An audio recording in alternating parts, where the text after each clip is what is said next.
digunakan untuk mengambil suatu keputusan atau memilih bagian program yang akan dikerjakan sesuai dengan kondisi atau syarat yang diberikan.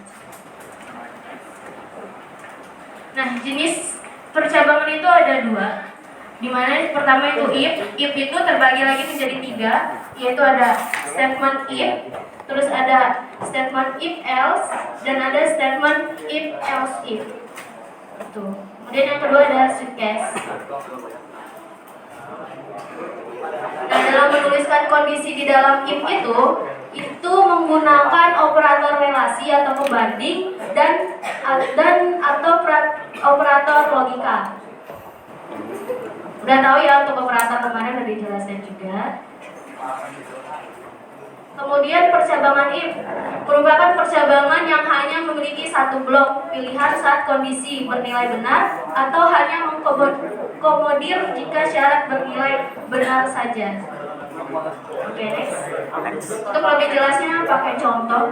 Nah, di sini ada contoh programnya, di mana itu ada deklarasi variabel A dengan tipe datanya integer. Kemudian kita input nilai A-nya. Nah, kemudian nilai A itu dimasukkan ke dalam statement if. Kondisinya apa? Kondisinya yaitu A lebih besar dari 0. Maka outputnya nilai A adalah bilangan positif. Gitu. Paham nggak di sini? Kan kita inputkan nih, misalkan inputkannya min 1. Kita lihat kondisinya A lebih besar dari 0. Min 1 lebih besar dari 0 apa enggak? Enggak. Lebih kecil kan? Lebih kecil. Berarti statement ini nggak akan muncul. Tapi kalau kita masukkan 1 lebih besar dari 0 enggak? Maka output yang muncul adalah nilai A itu 1, nilai 1 adalah bilangan positif. Itu. Lanjut. Ini sama sih, lanjut aja ya. Lalu ini percabangan if else merupakan percabangan yang memiliki dua blok pilihan, yaitu kondisi dan else. Coba langsung aja ke contohnya. Di sini ada program dengan variabel password dan name dengan tipe data string. Kemudian kita diminta untuk menginputkan passwordnya. Nah, untuk kondisinya passwordnya itu udah ditentukan. Passwordnya itu Amicom, gitu kan? Kalau misalkan kita inputkan passwordnya itu lain dari Amicom, maka yang akan keluar outputnya adalah yang di else. Gitu. Paham sampai sini? Paham ya? Lanjut. Oke, yang ketiga ini ada percabangan if else if. Merupakan percabangan yang memiliki lebih dari dua blok pilihan. Jadi kalau misalkan kondisi yang mau dibuat itu lebih dari 2, bisa menggunakan namanya if else if. Lanjut. Oke, di sini contoh programnya. Ada variabel A dengan tipe data char. Kemudian kita proses input A-nya. Nah, ini yang menggunakan namanya operator logika. Kemudian kondisinya adalah A sama dengan Y atau A sama dengan Y. Bedanya apa? Bedanya itu hurufnya kapital atau enggak, kan? Kemudian kalau misalkan kita inputkan, kan apakah Anda memiliki akun, ya atau T, Y atau T kan? Kalau kita menginputkan Y, maka outputnya silahkan lanjutkan pengisian data. Ketika kita menginputkan T, maka dia akan ke kondisi yang kedua, yaitu else if, yaitu silahkan daftar terlebih dahulu. Nah, kalau kita nggak menginputkan salah satu dari Y atau T, maka yang output yang keluar adalah yang di bagian else, yaitu karakter yang diinputkan salah. Silahkan input kembali. Oke, sampai sini paham ya penggunaan masing-masingnya. Jadi kalau if itu ya untuk bernilai benar aja, kalau if else itu untuk satu kondisi benar dan satu kondisi salah. Terus kalau if else if itu untuk bisa lebih dari 2 kondisi. Jadi 3, 4 dan seterusnya itu bisa pakai if else if namanya. Gitu. Paham ya? Oke, ada yang bertanya? Saman. Kalau suitcase ada contohnya nggak?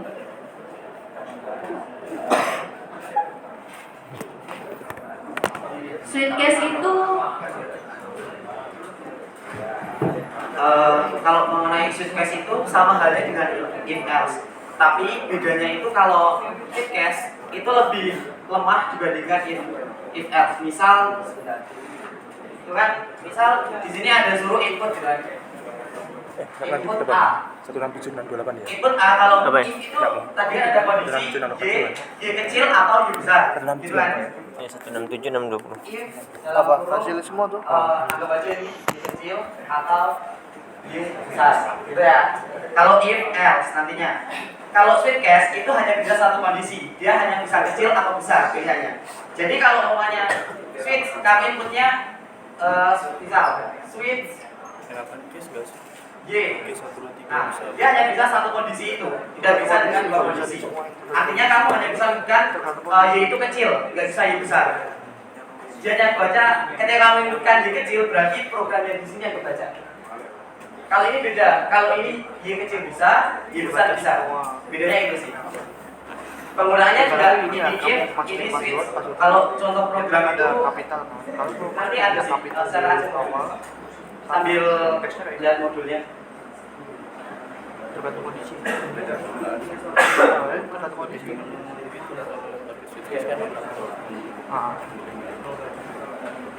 Passwordnya juga password. Semua itu tergantung kondisi.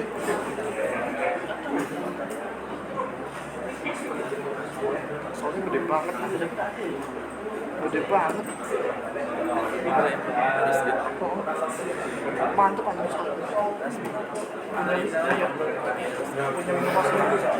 Masih tahan tapi sekarang dari berapa? aku nungguin yang punya Gibran. Nah, itu ya contoh dari suitcase. Sama halnya dengan if else. Ini ada switch, di mana switch itu kondisinya atau variabel yang akan diinput.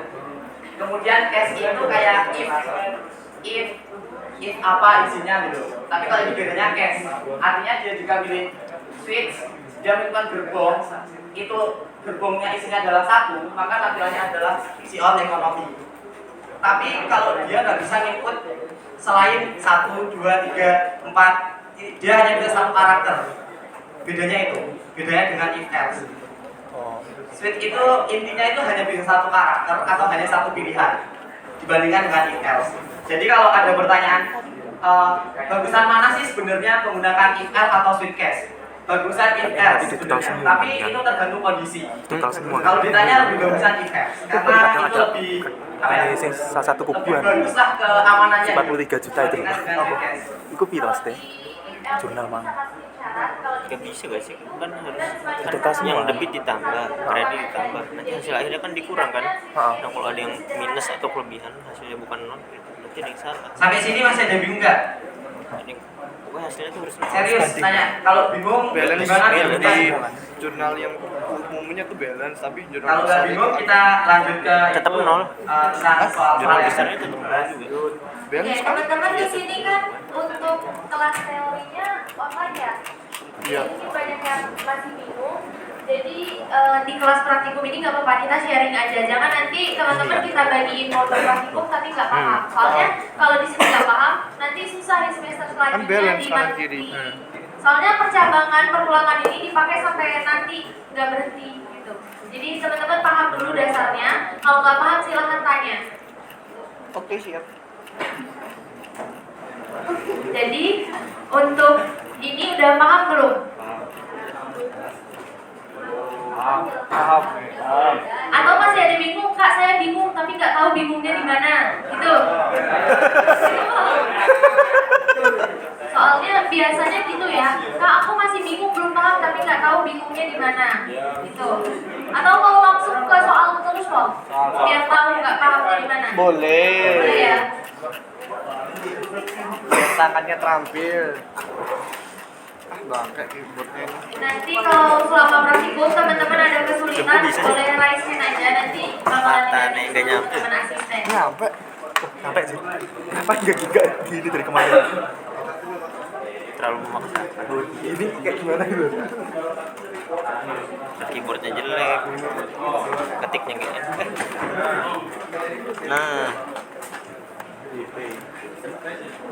wih tinggal beli tatakan ini kan? Iya, Yang dari busa itu. Berapa sih segitu? Tapi kebanyakan bawaan dari Coba keyboard. dilihat Itu yang keyboard mahal. desktopnya masing-masing itu ada dong. Keyboard yang murahan mah. Terus ada soal, ada percabang, ada case gitu ya. Dimana coba di paham nggak kira-kira? Ngeliat dulu nih Enggak. Mana sih? apa yang mau dikerjakan, paham nggak? Enggak. Percabangan if dan if else itu. Enggak. Coba turun ke instruksinya. Oh beda ya. Mungkin baca dulu ya ini. Terdapat suatu arena bermain yang bernama Waterpark Happy People. Sangat menyenangkan dapat bermain di waterpark dengan berbagai macam fasilitas yang ada di dalam arena bermain pada waterpark tersebut. Bagi pengunjung yang akan bermain ke sana akan diperbolehkan masuk jika usia pengunjung di atas 10 tahun. Jika usia pengunjung di bawah 10 tahun, maka belum diperbolehkan memasuki arena bermain di waterpark Happy People. Selesaikan kondisi pada situasi yang diuraikan dengan menerapkan teknik percabangan if dan if else pada program C++. Oke, di sini ada kasih contoh yaitu teknik if. Di sini langsung ke program isinya sih, dimana pertama Berarti ada 3 ini. deklarasi variabel usianya dulu, terus usianya dimasukkan. Kemudian ada kondisi if-nya usia di atas 10 dan usia di bawah 10. Masing-masing ada outputnya. usia pengunjung Harusnya if else ya. Else harusnya else if. Ya enggak sih? Harusnya else if ya. Oke. Else aja juga bisa.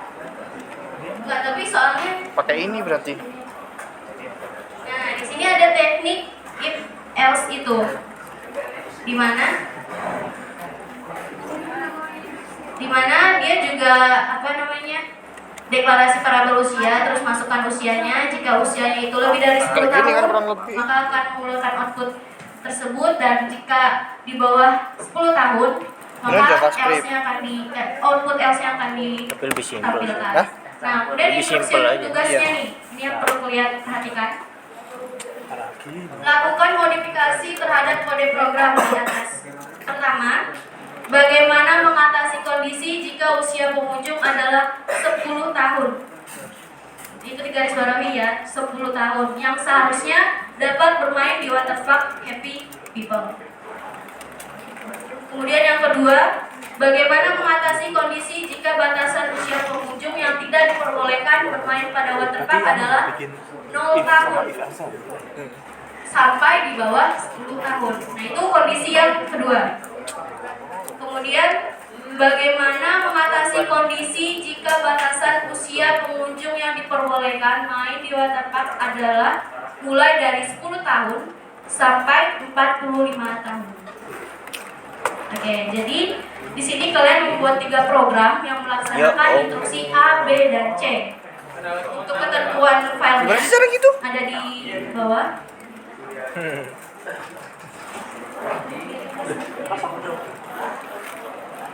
Windows itu Windows kanan kiri.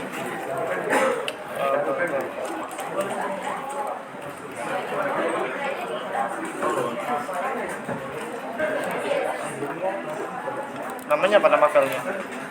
Oke, jadi sampai sini tugasnya paham? Masih bisa dikerjakan sendiri-sendiri dulu ya. Kalau misalkan ada yang sudah selesai, boleh angkat tangan kembali. Boleh angkat tangan. 10 orang tercepat akan dicatat pinnya. Instruksi A. Oke.